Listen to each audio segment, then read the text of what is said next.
The Science of Mind. Ernest Holmes. Part 3. Lesson 2. The nature of man. Whatever is true of the universe as a whole must also be true of the individual as some part of this whole. Man is evolved from the universe, and is a self-conscious, thinking center of living spirit, and, as such, he must, in his nature and being, reproduce the universe. This is what Jesus meant when he said, "As the Father hath inherent life in himself, so hath he given to the Son to have inherent life in himself." Inherent life means real life. The whole cosmic scheme must be reproduced on the plane of the individual, if there is an individual. We must expect to find in man, therefore, the same inherent attributes that we find in the universe from which he springs. First, the universal spirit. Next, the universal subjectivity, which is called the soul of the universe. And third, the particularization or manifestation of universal spirit. We have marked unity on the descending line, because the spirit emanates, or particularizes itself, at the point of our personality becoming what we call man. It is essential that we realize the unity of life, i.e., the unity of God and man on all three planes. Let us start with the objective plane. Matter or body, devoid of mind or intelligence, has no volition. It may be permeated with intelligence, but it is not intelligent. It is one with the body of the universe. Now, what do we know about the soul? Remember the things that were discussed in connection with the qualities of the soul of the universe, and you will find all of them depicted in what is called the psychological, subjective nature of man. For our subjective or subconscious mind reproduces all the attributes belonging to the universal mind. When we turn to the spirit of man, we find that it is one with the spirit of God, that is, man is a self-conscious, thinking, choosing center of individualized intelligence, or God consciousness in the great whole. So we find man is one with all matter in the material world, one with the soul of the universe in the subjective world, and one with the Spirit of God in the conscious world. What we call our objective or conscious mind is as much as we know of God and life. The objective mind is the spiritual mind for which we have been looking, but it is not fully developed. If this were not so, there would be no mind with which to look. The objective mind must be the spiritual mind of man, since it is the only thing about him which knows that it has life and is conscious of itself. The whole of spirit is potentially focused in our individual, objective consciousness, but we have not yet evolved to a realization of this, except in a small degree. Back of the objective mind is the subjective mind or soul, which is the medium through which intelligence operates. There is but one universal subjective mind or soul, and what we call our subjective mind is simply our use of universal subjectivity. For our subjective mind is not a thing apart, but is our place in universal subjective mind, and our place in it is the use that we make of its spirit. We find that the spirit of man is his conscious state of mental and spiritual being. That this mental state is equipped with decision, will, choice, volition, intellect, and purpose. We find that it is individuality, personality, and is called Emmanuel or God with us. It is the microcosm within the macrocosm, which means the little world within the big world. It is also called the image of God. It is sonship, the sonship of the Father. It is the Christ or Logos, which means the Word. It can reason both inductively and deductively, and is the only thing known to us that can reason both ways. Soul. We find that on the subjective or soul side man is subconscious. But subconscious does not mean unconscious. Subconscious means subjective to the conscious thought, compelled by reason of its subjectivity to receive what is put into it. The term, unconscious, is used by psychoanalysis.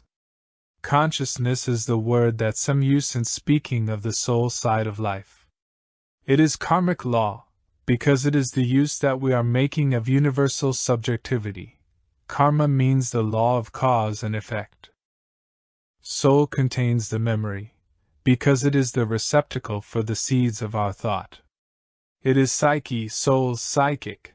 This is where we get the word psychoanalysis, analysis of the soul. It contains the inherited tendencies, because it is the seat of memory. It also contains race suggestion, for we are not dealing with a separated and isolated subjective mind, but with the one subjective mind.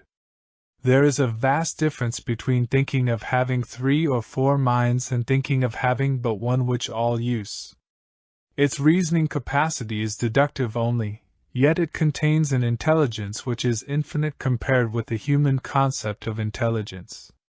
Body. Next we come to the body of man, which is simply the effect of what his thought has been in mind. Body, effect, affairs, conditions, health, disease, destiny, riches, poverty, business, vocation, profession, results, occupation, any word that stands for the externalization of man's thought and endeavor, we class as a part of the body. What a man has, as well as what he is the result of the subjective state of his thought.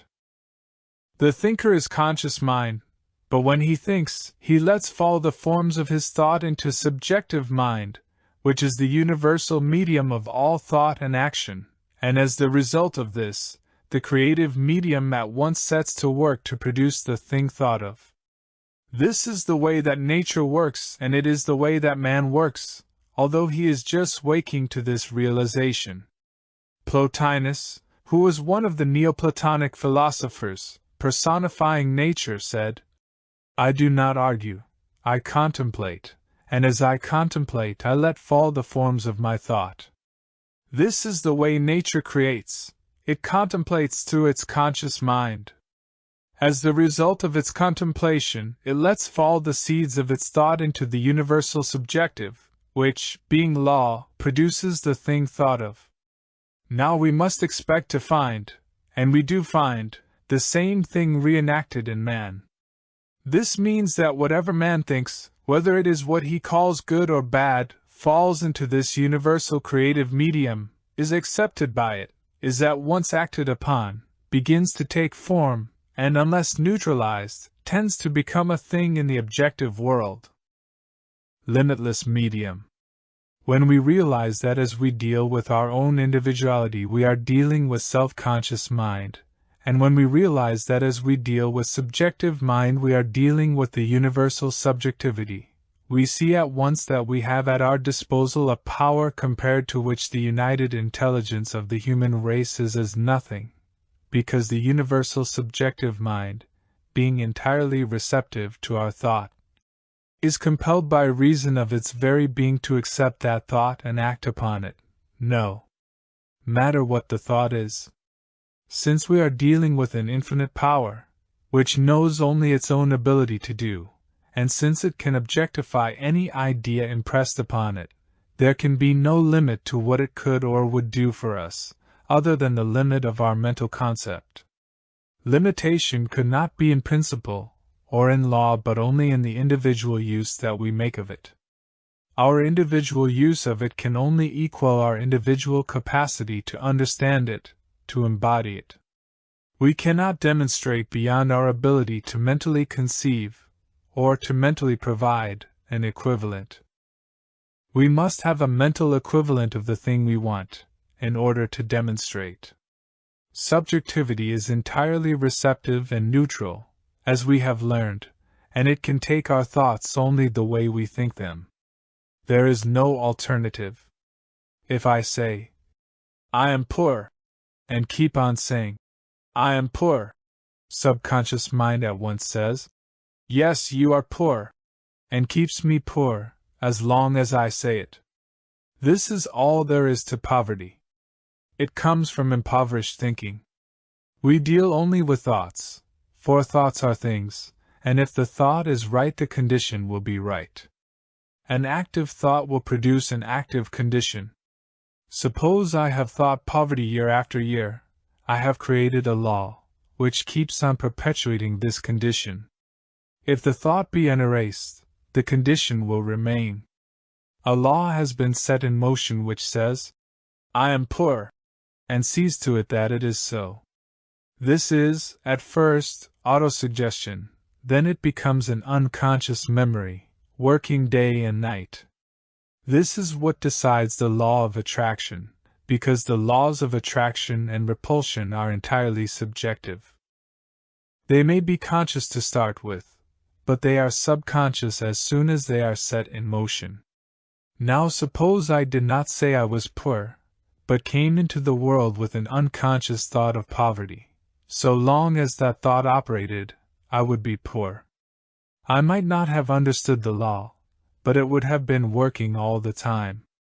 There is also a race suggestion which says that some people are rich and some are poor. So we are all born or come into this world with a subjective tendency toward negative conditions. But we are also dealing with a subjective tendency toward ultimate good, because, in spite of all conditions, the race believes more in the good than in the evil, otherwise, it would not exist. It believes that everything will come out all right, rather than all wrong. This is the eternal hope and sense of all life.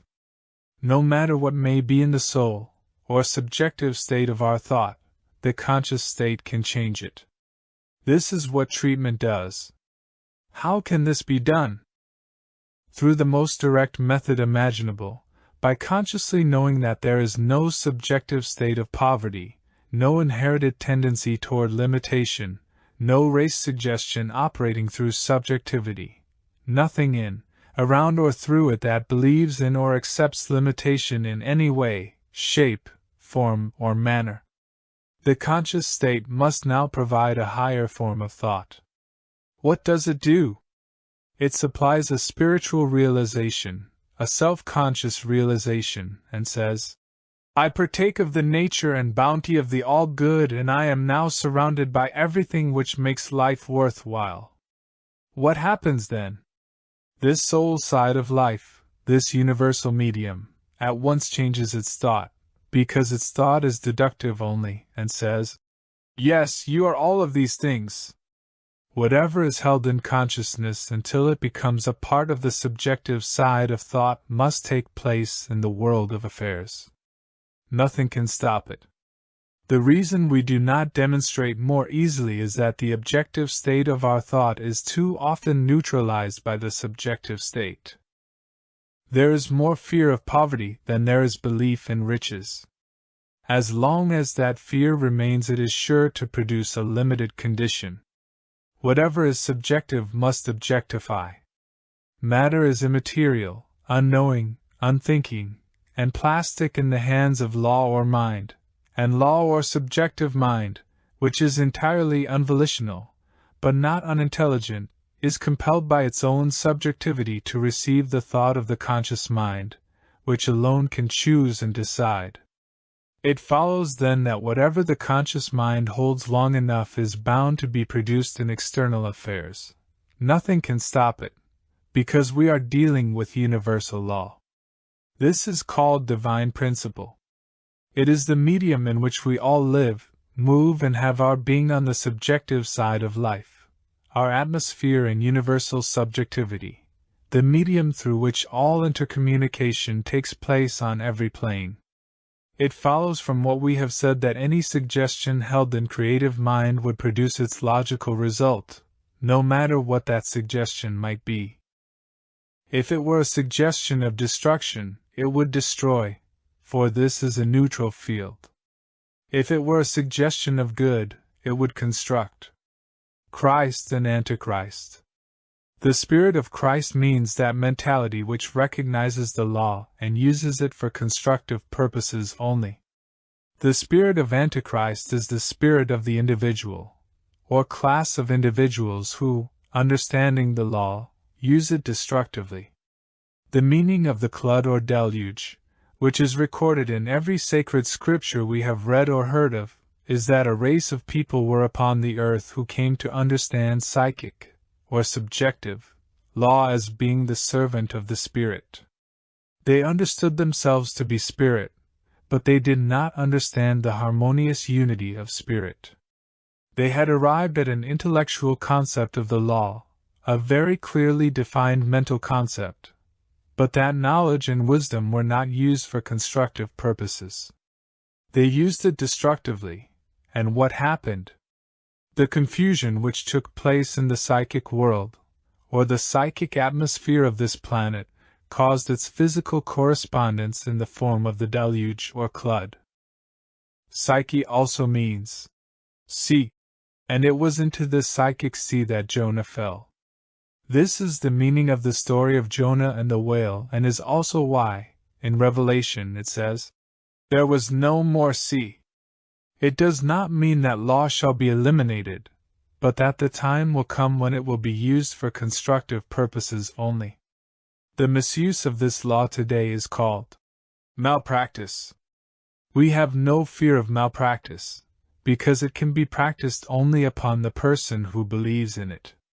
If we say to mind, "There is no such thing as malpractice," there being only one ultimate reality, as far as we are concerned, we are free from it. Against such there is no law. We recognize subconscious mind as the great servant of our thought. It is the medium through which all treatment operates. How do we contact this universal subjective mind, which is the medium through which healing and demonstration take place? We contact it within ourselves and nowhere else. It is in us, being omnipresent. Our use of it, we call our subjective mind. But it is universal subjectivity. Man is identicid in mind. Mental treatment recognizes that each individual has his identity in mind and is known in mind by the name he bears. This subjective law knows there is a John Smith and a Mary Jones. Why? Because John Smith and Mary Jones know that there is a John Smith and a Mary Jones. But it only knows about them what they know about themselves. Being subjective to their thought, it could not know anything else. Consequently, whatever John Smith and Mary Jones say, it says, accepts and does. This is a marvelous concept. Unless we have thought it out, it may seem rather startling. But it means this, that the law absolutely accepts us at our own valuation. Now this does not mean that it accepts us at an assumption of valuation, but at the actual valuation. It can reflect to us only the actual embodiment of ourselves. It is the deep inner conviction that we carry which decides what is going to happen. So we are each known by the name we bear, and each is daily making some statement about that name. When we say, "I am this or that," we are involving in mind statements which mind in turn produces as conditions. Treatment. In treatment we turn entirely from the condition, because so long as we look at a condition we cannot overcome it. That is why the mystic said, "Behold my face forevermore. Look unto me and be ye saved, all the ends of the earth." That is, look up and not down. It is useless to treat one's business, because business is an immaterial thing. It is an unthinking, unknowing thing, a lot of stuff in form, a lot of forms in stuff. That which decides what the business shall be is in consciousness or mind. Consequently, we must involve in mind a correct concept of the business, seeing it as we want it to be, and when we have seen it that way long enough, it will be so. How long will it take? Until the subjective side of thought accepts the new concept as true, or until we have neutralized the old concept. Jesus had a great understanding, and he gave a clue to that understanding when he said, "The prince of this world cometh and findeth nothing in me." He meant that race suggestion found no mental correspondence or equivalent in him. His consciousness was so clear that it operated directly from the spirit. The ailments evolution. The aim of evolution is to produce a man who, at the point of his objective thought, may completely manifest the whole idea of life, i.e., bring the concept of unity to the point of particularization, finding nothing in the law to oppose it. The reason Jesus was able to become the Christ was that at the objective point of his thought there was a complete realization of the unity of the Spirit and the absoluteness of his Word. His spiritual and psychical faculties, his objective and subjective mind, were completely poised and perfectly balanced. It is evident that if this took place in any individual, his Word would be manifested likewise. It would have to be, because behind the Word is universal soul, omnipotent law. Divine principle is limitless, but it can only be to us what we believe it is. Why must we believe it is? Because until we believe it is, we are believing it is not. The reason some people cannot demonstrate the truth is, they do not realize it. The whole thing is a matter of belief, but belief is scientifically endued into a subjective state through conscious endeavor and effort. Treatment is the science of inducing within mind concepts, acceptances, and realizations of peace, poise, power, plenty, health, happiness, and success, or whatever the particular need may be. What does a practitioner do? He sets the law in motion in universal mind. Let us suppose that Mary is sick, and that John is a practitioner. She comes to him, saying, "I am sick." He, being a metaphysician, understands that mind is all. She does not understand this. She feels that she is sick. But he knows that all sickness is mental. He does not try to hold a thought over her, nor does he try to suggest anything to her, for that is not mental treatment. He simply declares the truth about her. He speaks her name and says, "This word is for her. She is perfect, she is well." In other words, he contradicts what appears to be and declares the truth about her. What happens? A law is being enacted on the subjective side of life. His word, operative through the universal sea of mind, in which both live, sets in motion a law which objectifies through her body as healing. Mary thinks a miracle has been performed. She exclaims, "I am healed. I did not have a bit of faith, but John healed me." No miracle has been performed. He used a law which all may use if they will. Suppose Mary were perfectly well, but wanted a position, what would the treatment be? It would be the same. John would state in mind what should be done for Mary. There is only one law, and Mary could demonstrate just as well for herself if she understood it, but she must first see it demonstrated to realize it. This is the state of mind of most people who come for healing. They do not know what ails them. They think their condition is due to some external cause. Nevertheless, they are healed and exclaim, "This is a marvelous thing, though I do not understand what it is all about." Often they become superstitious about it, as people do about the things they do not understand. Once they understand the law, however, healing is no longer a mystery.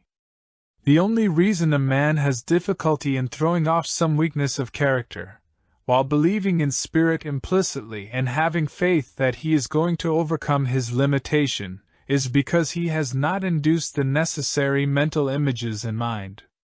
If he had, he would have overcome his trouble. Thinking of his weakness keeps the image of it before him. In treating, turn entirely away from the condition. Disease and limitation are either person, place, nor thing. They are simply images of thought. Turn entirely from the condition, or the limited situation, to its opposite, that is, to the realization of health, happiness, or harmony. Methods of treatment. Although several methods of treatment are used, there are but two distinct methods. One is called argumentative, and the other realization. The argumentative method is a process of mental argument in which the practitioner argues to himself about his patient. He is, consequently, presenting a logical argument to universal mind, or divine principle, and if that argument carries with it a complete evidence in favor of his patient, it is supposed that the patient will be healed. The method of realization is one whereby the practitioner realizes within himself the perfect state of his patient. It is purely a spiritual and meditative process of contemplating the perfect man, and if the embodiment of the idea is really made, it will at once produce a healing. Treatment is for the purpose of inducing an inner realization of perfection in the mentality of the practitioner, which inner realization, acting through mind, operates in the patient. Between John and Mary there is one universal medium which is also in John and Mary. It is not only between them, but in them. As John knows right where John is, since there is only one, he is at the same time knowing right where Mary is, because his work is operative though a field which is not divided but which is a complete unit or whole, i.e., universal subjectivity. As he knows within or upon himself, he is setting in motion the law, which operates through the person whom he mentions in his treatment, no matter where the patient may be. There is no such thing as an absent treatment, as opposed to a present treatment. Mary must have a consciousness of health before the healing can be permanent. It will have to become a part of her subjective thought. If the consciousness did not change, she would perpetuate the old thought images and would get sick again. And that is why, in treating, people get well for a while and then become sick again. They are not permanently healed unless the consciousness is healed. A treatment begins and ends within the thought of the one giving it. The practitioner must do the whole work within himself. He must know the truth, and as he does that, he sets in motion the law. A thing which is known by any part of the universal mind is known by every part of it, for it is an undivided whole. When you know in one place, you know everywhere. When you give a treatment, you do not send out a thought, or hold a thought, or give suggestion. A treatment is a positive thing. If you are treating a certain John Smith, you say, if he is not present, I am treating John Smith of such and such a place. Then you forget all about him as a personality and give your treatment. It is not necessary to specify the trouble. Once in a great while, you might find yourself mentioning a thing in order to make some statement against it, but probably that is not the best way. Of course, there are certain thoughts back of certain things, and a knowledge of the disease might enable you to know better what thought to destroy. It is like this. Mary Jones comes to John Smith and says, I have tuberculosis. In answer to this he declares, this word is from Mary Jones. She is a perfect and complete manifestation of pure spirit, and pure spirit cannot be diseased, consequently she is not diseased. This is an argument, trying to bring out the evidence in favor of perfection. It is an argument which produces a certain conclusion in the mentality of John Smith, and consequently it sets in motion a certain law for Mary Jones. As John does this, day after day, he gradually becomes convinced of her perfection, and she is healed. If he could do it in 1 minute, she would be healed in 1 minute. There is no process in healing. It is a revelation, an awakening, a realization of life.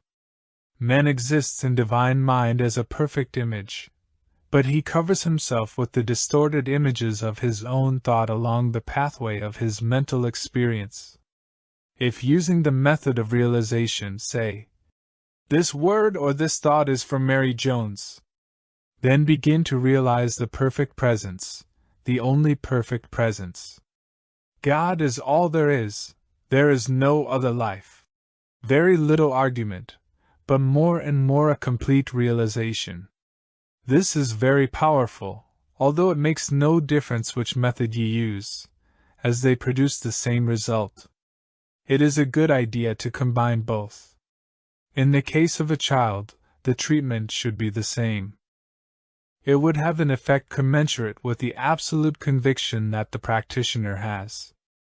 But in the case of an infant, who is subjective to the conscious thought of the people around it, you must teach those people how to think about the child, and see that they do think that way, else you might heal the child and their thought might make it sick again. In case of failure, it is probable that the trouble is more with John than with Mary, as far as the immediate healing is concerned. However, diseases are the direct results of certain habitual mental attitudes which people entertain, and unless those mental attitudes are changed, there will be no permanent healing. It is the business of the practitioner to discover what those attitudes are and to change them. It is also the business of the practitioner to show people why they are as they are, and to teach them how to overcome undesirable attitudes. In giving a treatment, you talk to yourself about somebody else. We must grasp the idea of universal subjectivity, the potentiality of all things, the divine creative medium. This is the principle through which we are to demonstrate the healing of the body or of the condition, and it acts accurately and mathematically, because it is the law of cause and effect. Subjective law. When we think from conscious intelligence, or spirit. We will say that the thought becomes subjectified, i.e., it goes into the subconscious mind. But what is man's subconscious mind? It is his atmosphere or mental vibration in universal subjectivity. There is no such thing as your subjective mind and my subjective mind, meaning two, for this would be duality. But there is such a thing as the subjective state of your thought, and of my thought and mind. This should be made very clear, for here is where psychology and metaphysics separate, i.e., their understandings are different. When we think into a universal creative medium, a receptive and plastic substance which surrounds us on all sides, which permeates us and flows through us. We do not have to think that we are thinking in it or upon it. For when we do think into and upon it.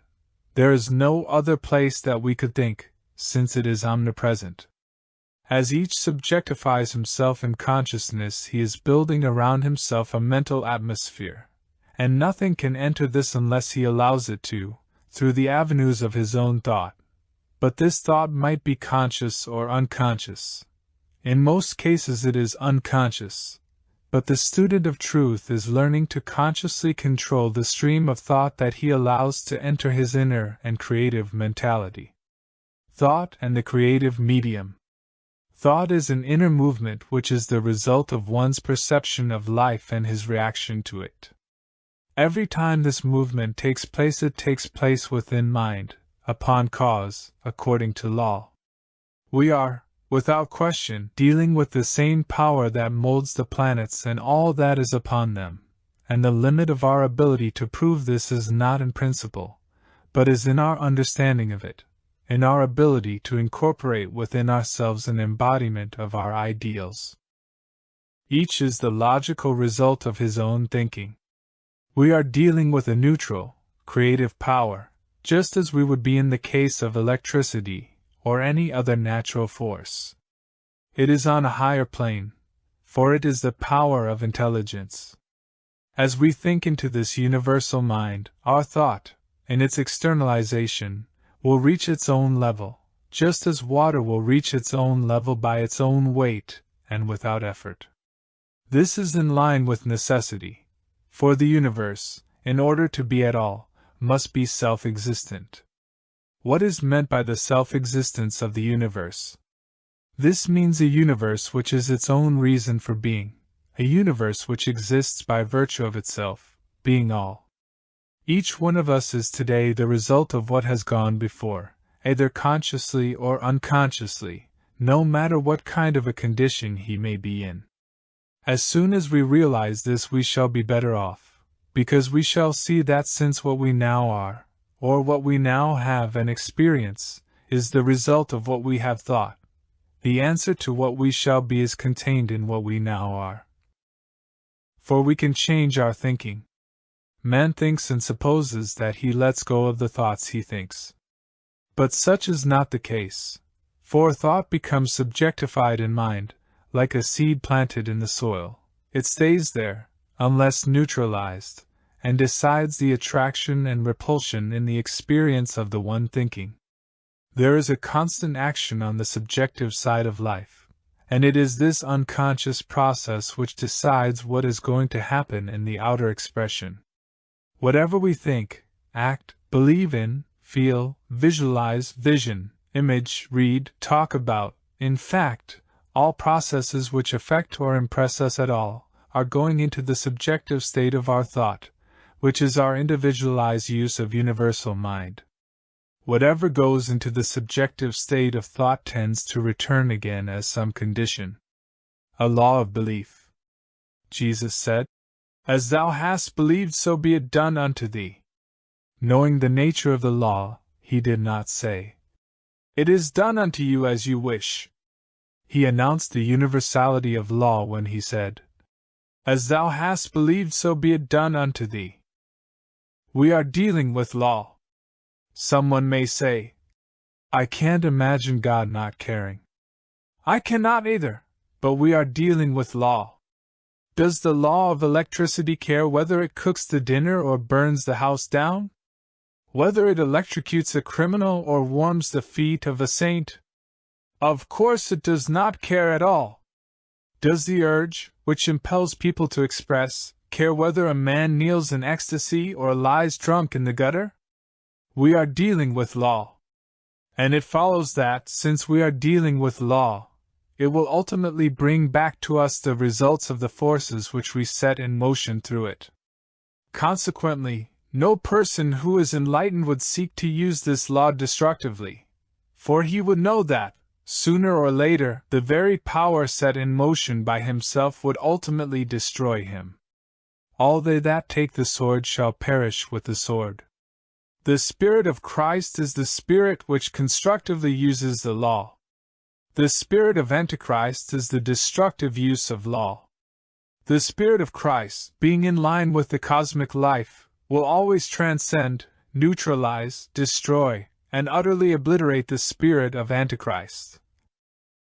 And ultimately only the Spirit of Christ can succeed. He that hath an ear, let him hear. The cycle of necessity and karmic law. The cycle of necessity means that those things which the individual sets in motion through the law must ultimately swing back to him again. This is the karmic law. The law that binds the ignorant but frees the wise. This law has been announced by every great teacher who has ever lived. Jesus referred to this law when he said, "As thou hast believed, so be it done unto thee." And when he said, "Heaven and earth shall pass away, but my words shall not pass away." It is the law to which Isaiah referred when he said, "So shall my word be that goeth forth out of my mouth. It shall not return unto me void, but it shall accomplish that which I please." This is the law which today is called divine principle, or the law of cause and effect. It means that once a tendency is set in motion through law, it is bound to objectify at the level of the subjective concept which entertains it. There is nothing fatalistic about this, for we may consciously change the currents of subjectivity with the conscious thought. Indeed, this is what treatment does. The law of action and reaction, this is simply the law of cause and effect, and instead of getting too occult or mystical a concept of it, we would better think of it simply as something into which we think, and which returns to the thinker what he thinks into it. This law can be applied for concrete purposes, and once it is set in motion, the rest works automatically. This is why we may absolutely trust principle when we understand how it operates. It knows everything and can do anything, but in order to work for us, we must let it work through us. This is the power that Jesus used when he withered the fig tree, and when he raised Lazarus from the dead. We argue in mind. So we argue in mind, and if we argue toward a belief in health, we will be healed. It isn't a question of suggestion or of the power of thought making us well, for this is but a limited sense of will power. It isn't something over which we must clench our teeth and will to be, it is something which we have to know. Water doesn't have to will to be wet, it is wet, and if we go into it we will get wet. Life doesn't have to claim to be life, it simply announces itself to be what it knows that it is. So we argue in mind, not to convince mind that it is or can accomplish, but to convince ourselves that we are now perfect. Wrong use of mind.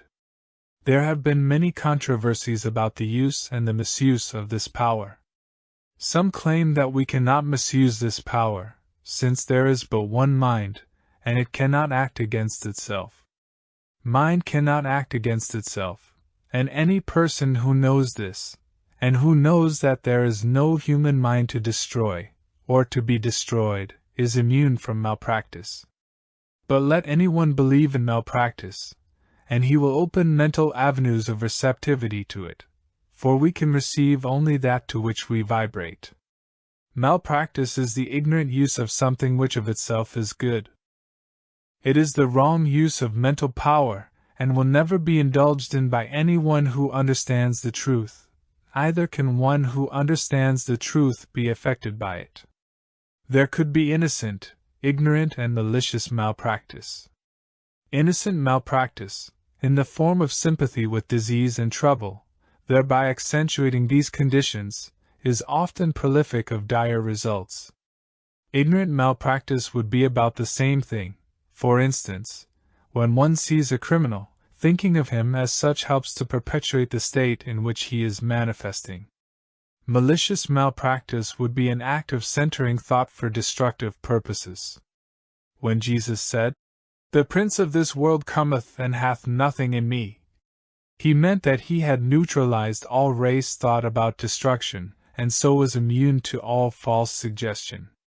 This we should all try to do. Subjective but not unconscious. The subjective mind can deduce only, it cannot, of itself, initiate anything, but this does not mean that it is unintelligent. We must be very careful not to labor under the delusion that because the subjective mind cannot reason it is unintelligent, for it is infinitely more intelligent than our present state of conscious mind, but is, nevertheless, controlled by it.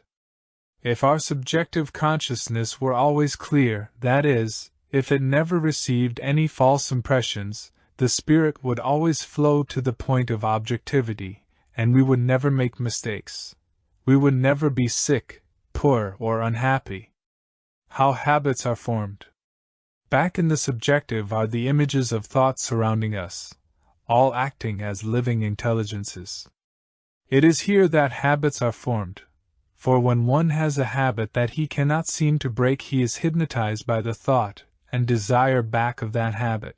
The thought force has grown too strong to be controlled. Habits are healed by neutralizing the thought forces behind them. Law is mind in action.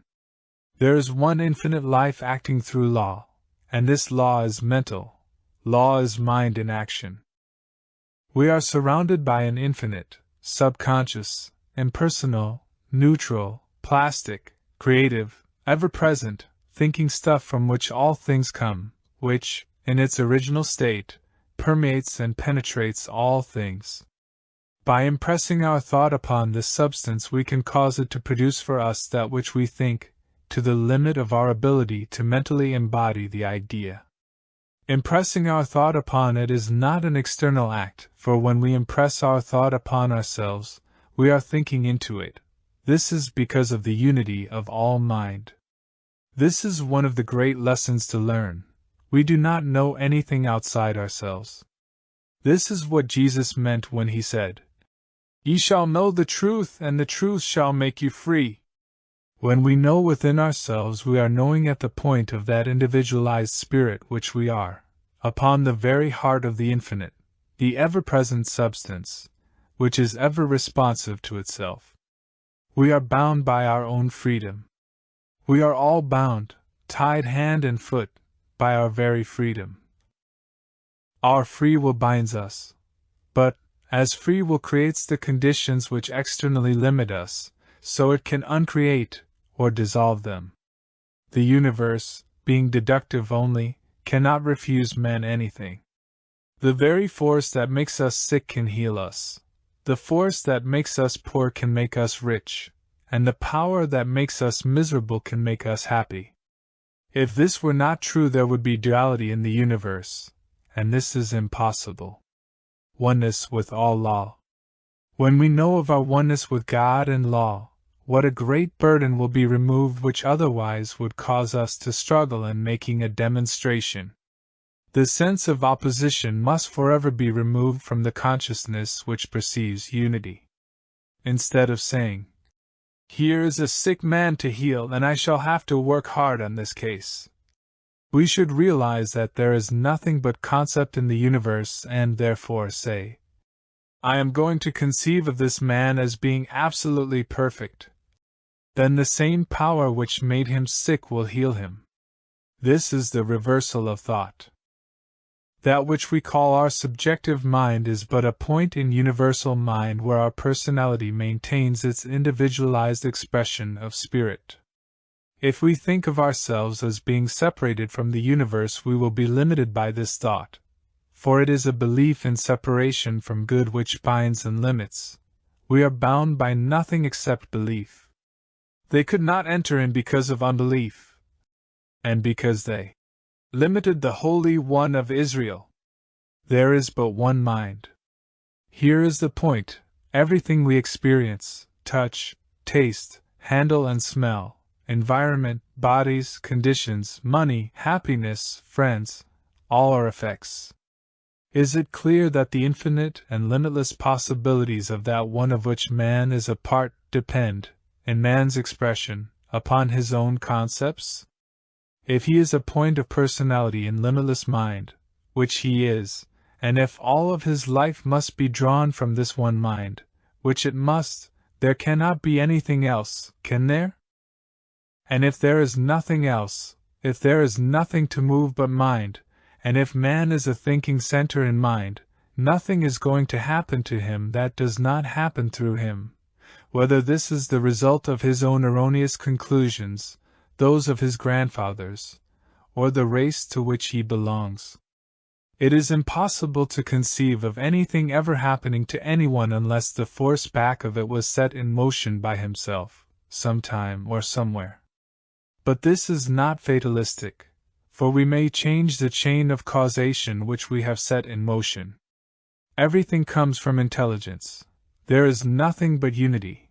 There is nothing but freedom. There is nothing but completeness. There is nothing but totality. Begin at the beginning and reason this out time after time till doubt disappears, for you will be neutralizing that subjectivity which rises to slay you. It is necessary that each do this for himself. Demonstration. As far as making a demonstration is concerned, when we get the correct consciousness, this is the easiest thing in the world. But we cannot demonstrate beyond our ability to mentally embody an idea. The argument is between our experience, what the world believes, and what we are convinced is the truth. It should be understood that we can demonstrate in spite of our own selves, in spite of all weakness, in spite of every fear, in spite of all that is in us, because such is the power of the truth. If we waited to be good before demonstrating, the wheel might turn 1,000,000 times.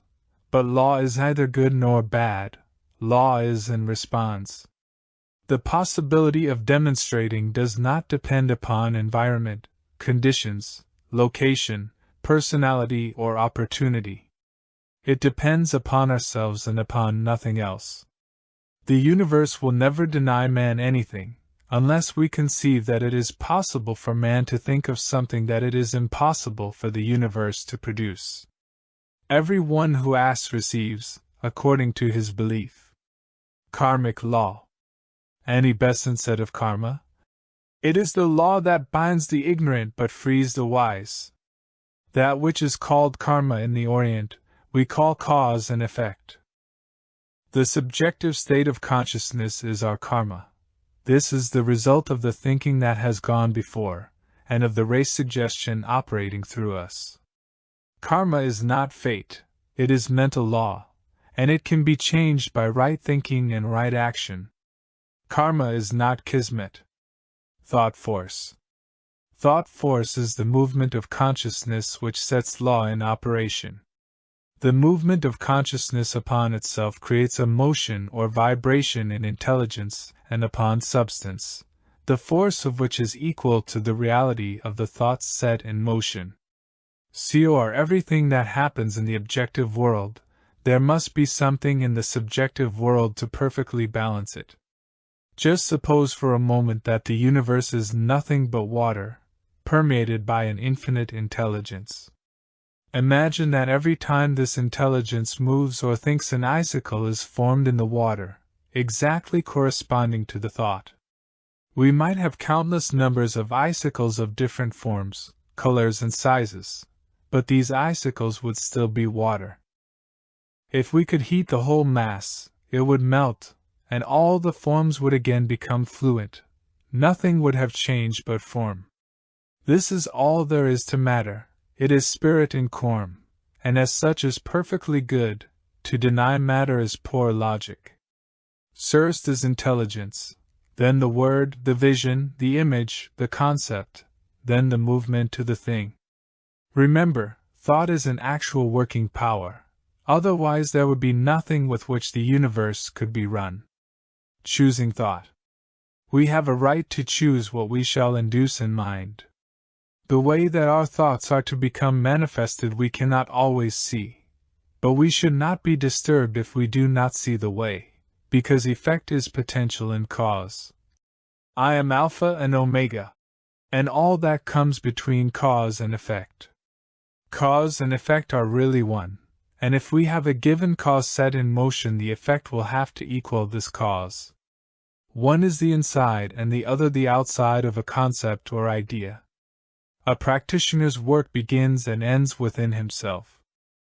If, in doing mental work, the thought should come that the thing cannot be done, you must treat this thought as having no power, but only as an impersonal suggestion trying to gain entrance to your mentality. Realize that there is nothing in you that can hinder you from demonstrating the truth. If one says to himself, I am filled with life, health, strength, and vigor, and then goes down the street saying, I see a poor blind beggar, a criminal, and a sick person, he is still treating himself just as much as when he affirmed that he was perfect. We are only as perfect as we perceive others to be.